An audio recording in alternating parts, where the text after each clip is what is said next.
Assalamualaikum warahmatullahi wabarakatuh. Perkenalkan, nama saya Yulia Agustin, NPM 2021515193 dari jurusan Pendidikan Matematika, Fakultas Keguruan dan Ilmu Pendidikan, Universitas Siliwangi. Nah, di video kali ini saya akan mempresentasikan hasil dari pengerjaan tugas saya, yaitu membuat artikel perencanaan pembelajaran matematika untuk memenuhi salah satu tugas dari mata kuliah perencanaan pembelajaran matematika oleh dosen pengampu Bapak Dedi Nur Jamil, Dr. Andes, Magister Pendidikan.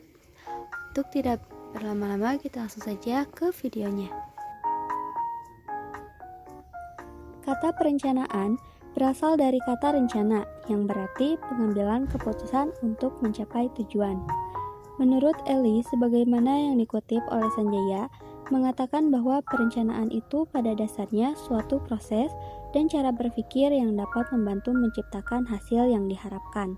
Sementara menurut Kaufman, mengatakan bahwa perencanaan adalah suatu proyeksi tentang apa yang diperlukan dalam rangka mencapai tujuan absah dan bernilai. Sedangkan menurut Hamzah Beuno, mengemukakan bahwa perencanaan itu ialah menyeleksi dan menghubungkan pengetahuan, fakta, imajinasi, dan asumsi untuk masa yang akan datang dengan tujuan memvisualisasi dan memformulasi hasil yang diinginkan, urutan kegiatan yang diperlukan, dan perilaku dalam batas-batas yang dapat diterima yang akan digunakan dalam penyelesaian. Nah, perencanaan di sini menekankan pada usaha menyeleksi dan menghubungkan sesuatu dengan kepentingan masa yang akan datang, serta usaha untuk mencapainya. Apa wujud yang akan datang itu, dan bagaimana usaha untuk mencapainya merupakan dari bagian perencanaan. Nah, berdasarkan penjelasan mengenai perencanaan tadi, maka dapat disimpulkan bahwa perencanaan itu merupakan suatu proses yang bertujuan untuk memberikan arah sasaran demi mencapai tujuan berdasarkan dukungan informasi yang lengkap dan menghubungkan pengetahuan, fakta, imajinasi, dan asumsi untuk masa yang akan datang. Nah, pendapat di sini menggambarkan bahwa setiap perencanaan itu dimulai dengan menetapkan target atau tujuan yang akan dicapai. Selain itu, perencanaan melibatkan proses penetapan keadaan masa depan yang diinginkan. Keadaan masa depan yang diinginkan itu kemudian dibandingkan dengan keadaan yang sekarang, sehingga terlihat kesenjangannya. Namun, untuk menutupi kesenjangan itu dapat dilakukan usaha-usaha tertentu. Usaha yang dilakukan untuk menutupi kesenjangan itu dapat bermacam-macam dan merupakan alternatif yang mungkin ditempuh. Pemilihan alternatif yang baik dalam arti mempunyai efektivitas dan efisiensi yang paling tinggi. Perlu dilakukan, alternatif yang dipilih itu harus dirinci sehingga dapat menjadi pedoman dalam pengambilan keputusan apabila akan dilakukan. Oleh karena itu, perencanaan sangatlah kompleks sehingga berbagai macam ragam pengertian perencanaan tergantung dari sudut pandang mana yang dilihat serta latar belakang apa yang mempengaruhi. Nah, adapun langkah-langkah dalam menyusun perencanaan.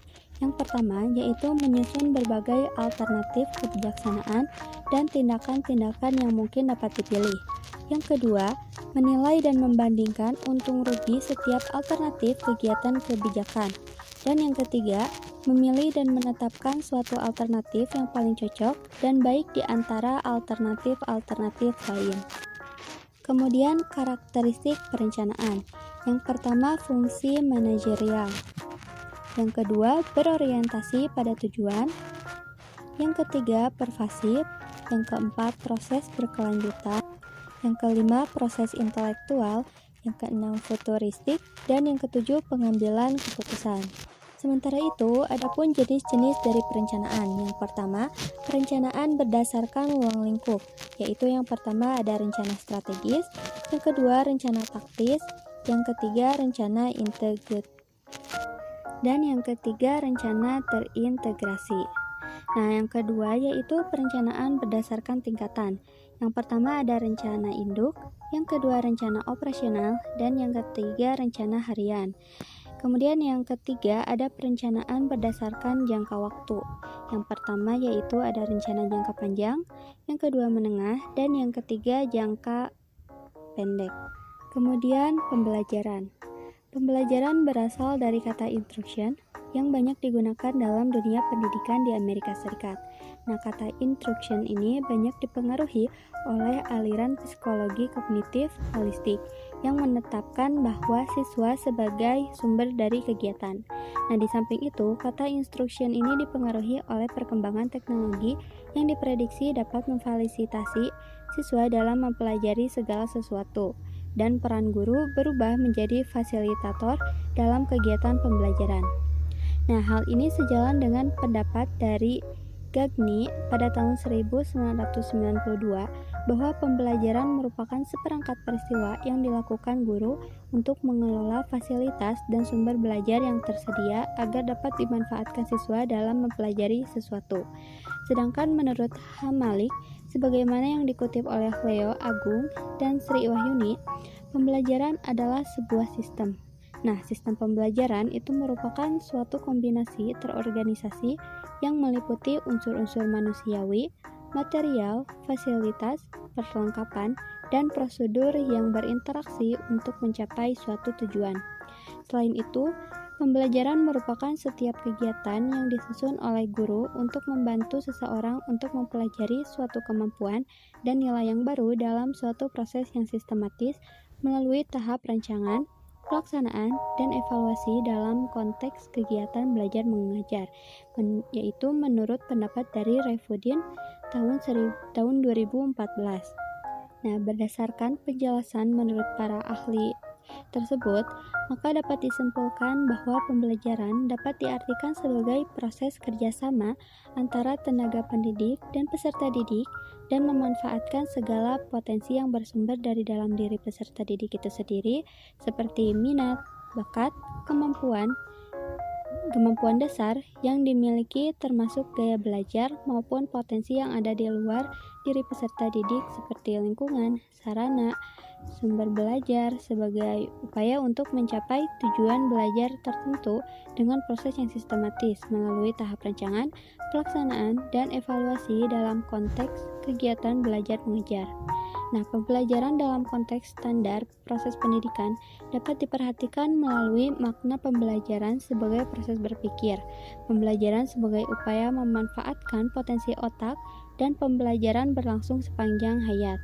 Selain itu, keberhasilan sebuah proses pembelajaran tidak hanya diwujudkan dengan prestasi hasil belajar siswa di sekolah saja. Namun, suatu proses pembelajaran dapat dikatakan berhasil jika proses tersebut mampu memberi dampak kepada siswa sehingga mampu mengembangkan dan mengaplikasikan apa yang telah mereka terima dalam kehidupannya. Nah, adapun ciri-ciri dari pembelajaran. Yang pertama, merupakan upaya sadar dan disengaja. Yang kedua, pembelajaran harus membuat siswa belajar. Yang ketiga, tujuan harus ditetapkan terlebih dahulu sebelum proses dilaksanakan. Dan yang keempat, pelaksanaan terkendali, baik isinya, waktu, proses, maupun hasil. Nah, selain itu, adapun langkah-langkah dalam pembelajaran. Yang pertama, mengidentifikasi faktor pendukung dan penghambat. Yang kedua, ketersediaan sumber belajar. Yang ketiga, merumuskan tujuan pembelajaran yang akan dicapai. Yang keempat, memilih dan menetapkan isi dan muatan atau bahan ajar. Yang kelima, merencanakan dan memperkirakan kebutuhan waktu yang sesuai. Selain itu, menurut Wina Sanjaya, terdapat beberapa karakteristik penting dari istilah pembelajaran, yaitu yang pertama, pembelajaran berarti membelajarkan siswa. Yang kedua, proses pembelajaran berlangsung di mana saja. Dan yang ketiga, pembelajaran berorientasi pada pencapaian tujuan. Dilansir dari Ensiklopedia Britannica, jenis-jenis pembelajaran dapat diklasifikasikan menjadi yang pertama ada fakta, kedua konsep, ketiga prinsip, keempat definisi, dan kelima aksioma. Nah, beberapa prinsip pembelajaran dikemukakan oleh Suparman dengan mengadaptasi pemikiran dari Philbeck, yaitu yang pertama, respon-respon baru diulang sebagai akibat dari respon terjadi sebelumnya. Yang kedua, perilaku tidak hanya dikontrol oleh akibat dari respon, tetapi juga di bawah pengaruh kondisi atau tanda-tanda di lingkungan siswa. Yang ketiga, perilaku yang timbul oleh tanda-tanda tentu akan hilang atau berkurang frekuensinya bila tidak diperkuat dengan akibat yang menyenangkan. Yang keempat, belajar yang berbentuk respon terhadap tanda-tanda yang terbatas akan ditransfer kepada situasi lain yang terbatas pula. Yang kelima, belajar menggeneralisasikan dan membedakan adalah dasar untuk belajar sesuatu yang kompleks, seperti berkenaan dengan pemecahan masalah.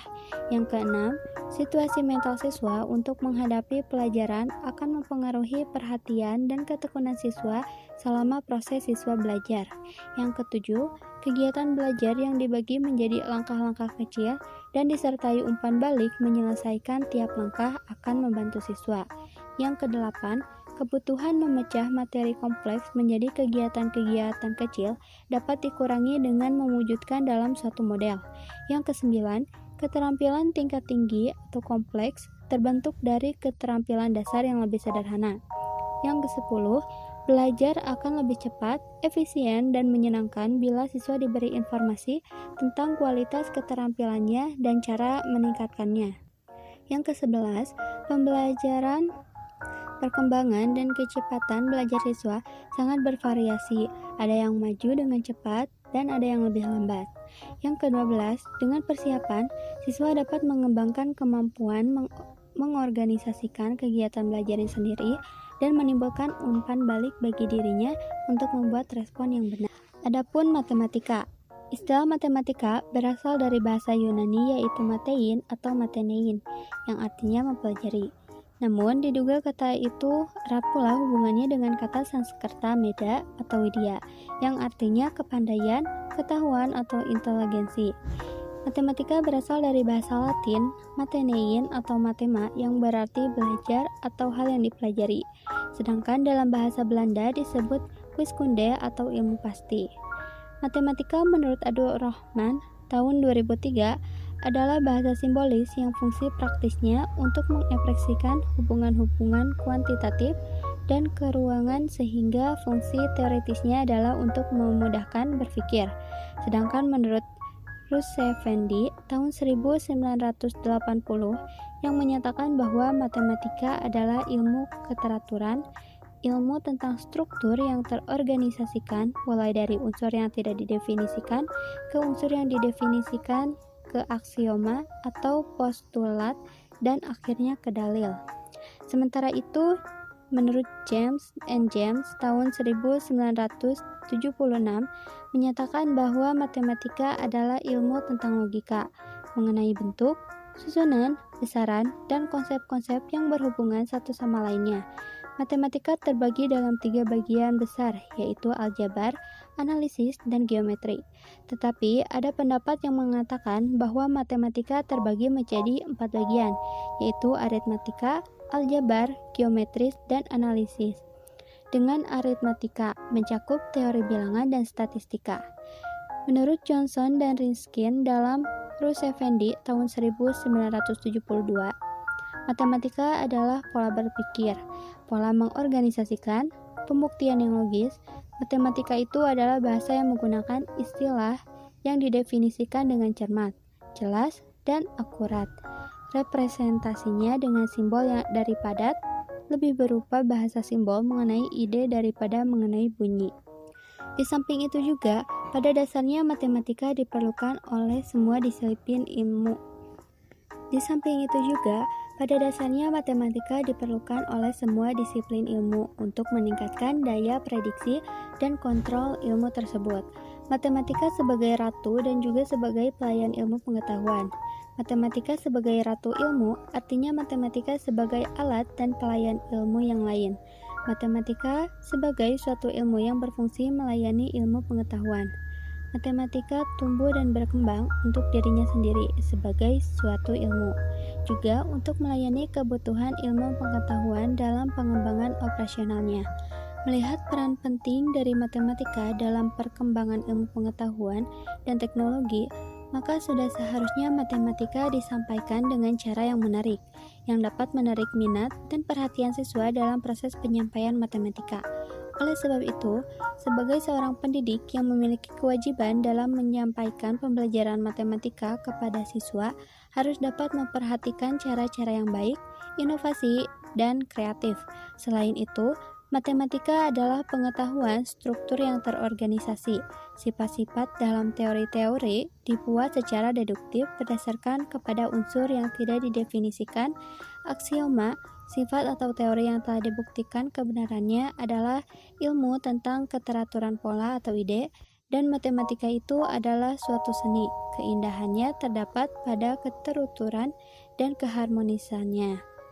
Nah, berdasarkan penjelasan pengertian dari matematika, maka dapat disimpulkan bahwa matematika itu merupakan ilmu pengetahuan yang diperoleh dengan bernalar yang menggunakan istilah yang didefinisikan dengan cermat, jelas, dan akurat representasinya dengan lambang-lambang atau simbol dan memiliki arti serta dapat digunakan dalam pemecahan masalah yang berkaitan dengan bilangan.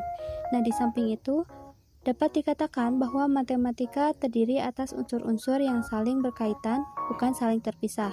Dalam matematika ada hierarki, yaitu adanya unsur yang satu merupakan syarat dari yang lain, atau suatu konsep atau entitas matematika dibangun dari konsep atau entitas lainnya. Contohnya, jika seseorang mempelajari perkalian, maka seseorang tersebut harus terlebih dahulu mempelajari penjumlahan. Nah, inilah contoh kecil dari hierarki di dalam sebuah matematika. Adapun menurut Sudoji tahun 2003, matematika memiliki karakteristik, yaitu yang pertama, memiliki objek kajian abstrak, yang kedua, bertumpu pada kesepakatan, yang ketiga, berpola pikir deduktif, yang keempat, memiliki simbol yang kosong dari arti, yang kelima, memperhatikan semesta pembicaraan, dan yang keenam, konsisten dalam sistemnya. Nah, sedangkan menurut Depdikbud tahun 1993, matematika memiliki ciri-ciri, yaitu yang pertama, memiliki objek yang abstrak, yang kedua, memiliki pola pikir deduktif dan konsisten, dan yang ketiga, tidak dapat dipisahkan dari perkembangan ilmu pengetahuan dan teknologi atau IPTEK. Selanjutnya yaitu pembelajaran matematika. Nah, menurut Bronner Hudoyo tahun 1998 menjelaskan pembelajaran matematika adalah belajar tentang konsep dan struktur matematika yang terdapat dalam materi yang dipelajari serta mencari hubungan antara konsep dan struktur matematika di dalamnya. Nah, hal ini senada dengan pandangan dari NCTM tahun 1989 bahwa belajar bermakna merupakan landasan utama terbentuknya mathematical connection. Artinya, pembelajaran matematika haruslah diarahkan dengan yang pertama menggunakan koneksi matematika antar ide matematika, yang kedua memahami keterkaitan materi yang satu dengan yang lain sehingga terbangun pemahaman yang menyeluruh, dan yang ketiga memperhatikan serta menggunakan matematika dalam konteks di luar matematika. Nah, dengan demikian, hendaknya proses pembelajaran matematika lebih menekankan kepada aktivitas membangun pengetahuan yang dilakukan oleh siswa itu sendiri, dan guru berperan sebagai fasilitator dalam mengontrol aktivitas siswa dalam mengkonstruksi pengetahuannya.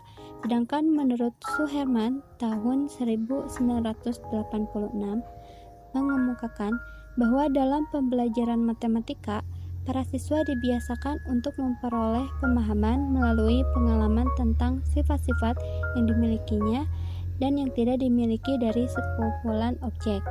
Nah, maka berdasarkan penjelasan tersebut dapat disimpulkan bahwa pembelajaran matematika itu merupakan proses interaksi antara guru dan siswa yang melibatkan pengembangan pola berpikir dan mengolah logika pada suatu lingkungan belajar yang disengaja diciptakan oleh guru dengan berbagai metode agar program belajar matematika tumbuh dan berkembang secara optimal, dan siswa dapat melakukan kegiatan belajar secara efektif dan efisien. Nah, pembelajaran matematika yang efektif memerlukan pemahaman tentang apa yang telah diketahui oleh siswa serta apa yang diperlukan untuk pembelajaran matematika yang efektif memerlukan pemahaman tentang apa yang telah diketahui oleh siswa serta apa yang diperlukan untuk dipelajari oleh siswa, kemudian memberikan tantangan dan dukungan kepada mereka agar siswa dapat belajar dengan baik. Nah, adapun karakteristik pembelajaran matematika memiliki ciri-ciri khas yang berbeda dengan pembelajaran lainnya. Menurut Suherman tahun 2003, karakteristik pembelajaran matematika yaitu yang pertama, pembelajaran matematika langsung atau bertahap. Yang kedua, pembelajaran matematika mengikuti metode spiral. Yang ketiga, pembelajaran matematika menekankan pola pikir deduktif. Yang keempat, pembelajaran matematika mengganti kebenaran konsistensi. Nah, selanjutnya adapun tujuan pembelajaran matematika menurut Kemendikbud tahun 2013, yaitu yang pertama, meningkatkan kemampuan intelektual, khususnya kemampuan tingkat tinggi siswa. Yang kedua, membentuk kemampuan siswa dalam menyelesaikan suatu masalah secara sistematik. Yang ketiga, memperoleh hasil belajar yang tinggi. Yang keempat, melatih siswa dalam mengkomunikasikan ide-ide, khususnya dalam menulis karya ilmiah. Yang kelima, mengembangkan karakteristik siswa. Nah, selanjutnya, berdasarkan Permendikbud nomor 22 tahun 2016 mengenai tujuan pembelajaran matematika, yaitu yang pertama, memahami konsep matematika, mendeskripsikan bagaimana keterkaitan antara konsep matematika dan menerapkan konsep atau logaritma secara efisien, luas, akurat, dan tepat dalam memecahkan masalah. Yang kedua, menalar pola sifat dari matematika, mengembangkan atau memanipulasi matematika dalam menyusun argumen, merumuskan bukti, atau mendeskripsikan argumen dan pernyataan matematika. Yang ketiga, memecahkan masalah matematika yang meliputi kemampuan memahami masalah, menyusun model penyelesaian matematika, menyelesaikan model matematika, dan memberi solusi yang tepat. Yang keempat, mengkomunikasikan argumen atau gagasan dengan diagram, tabel, simbol, atau media lainnya agar dapat memperjelas permasalahan atau keadaan. Nah, setelah mengetahui dari perencanaan pembelajaran matematika, kemudian pembelajaran matematika, nah yang terakhir ada perencanaan pembelajaran matematika itu sendiri. Nah, menurut Ibrahim, perencanaan pembelajaran adalah kegiatan merumuskan tujuan apa yang akan dicapai oleh suatu kegiatan pembelajaran, cara apa yang dipakai untuk menilai pencapaian tujuan tersebut, materi apa yang disampaikan, bagaimana cara menyampaikan, serta alat atau media apa yang diperlukan. Nah, perencanaan pembelajaran dapat dilihat juga dari beberapa sudut pandang, yaitu yang pertama, perencanaan pembelajaran sebagai teknologi, yaitu perencanaan pembelajaran dengan menggunakan teknik-teknik serta penggunaan teknologi yang dapat mengembangkan tingkah laku kognitif dari teori konstruktif yang dapat memberikan solusi terhadap problem pembelajaran yang timbul dalam dunia pendidikan. Yang kedua, perencanaan pembelajaran sebagai suatu sistem adalah menyusun perencanaan pembelajaran dengan menetapkan model, strategi, pendekatan, metode, dan teknik, alat dan sumber, serta prosedur yang dapat digunakan dalam menyelenggarakan pembelajaran.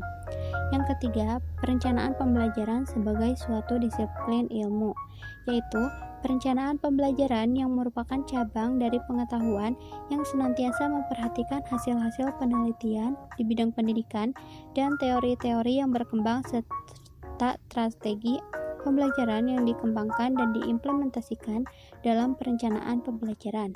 Yang keempat, perencanaan pembelajaran sebagai suatu proses, yaitu pengembangan pembelajaran secara sistematik yang digunakan secara khusus atas dasar teori-teori pembelajaran.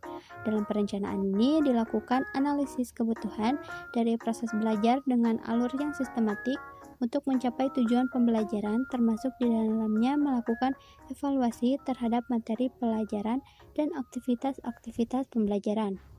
Kemudian yang kelima, perencanaan pembelajaran berbasis kompetensi adalah perencanaan kegiatan pembelajaran yang diarahkan untuk mengembangkan kompetensi siswa secara optimal, sehingga mereka benar-benar kompeten dalam berbagai aspek sebagai sinergi dari nilai, pengetahuan, sikap, dan keterampilan sesuai dengan standar kompetensi dan kompetensi dasar yang dipilih.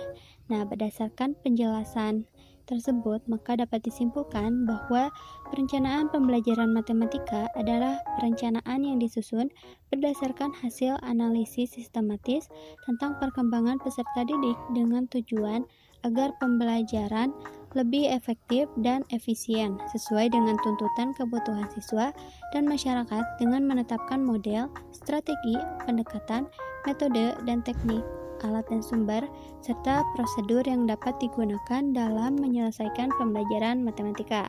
Nah, untuk itu, penyusunan perencanaan pembelajaran mutlak dilakukan oleh guru pada saat akan melaksanakan tugasnya dalam membelajarkan siswa.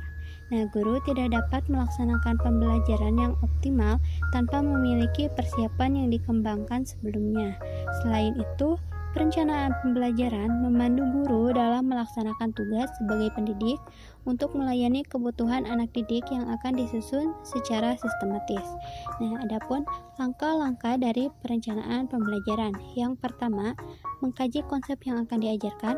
Yang kedua, mengidentifikasi sasaran yang diharapkan dapat dicapai oleh siswa. Yang ketiga, mengidentifikasi keterampilan prasyarat yang akan ditinjau kembali sebelum mengenal konsep baru.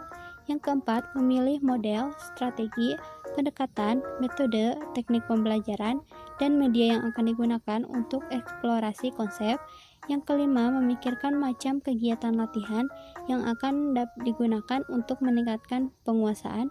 Dan yang keenam, mencari cara penilaian autentik dalam proses pembelajaran.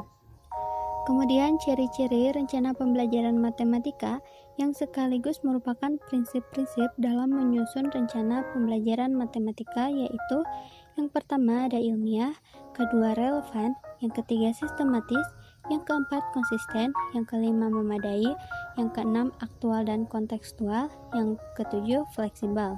Nah, selain itu, prinsip-prinsip perencanaan pembelajaran matematika, yaitu yang pertama ada rencana yang dibuat harus disesuaikan dengan tersedianya sumber-sumber. Yang kedua, organisasi pembelajaran harus senantiasa memperhatikan situasi dan kondisi masyarakat di sekolah.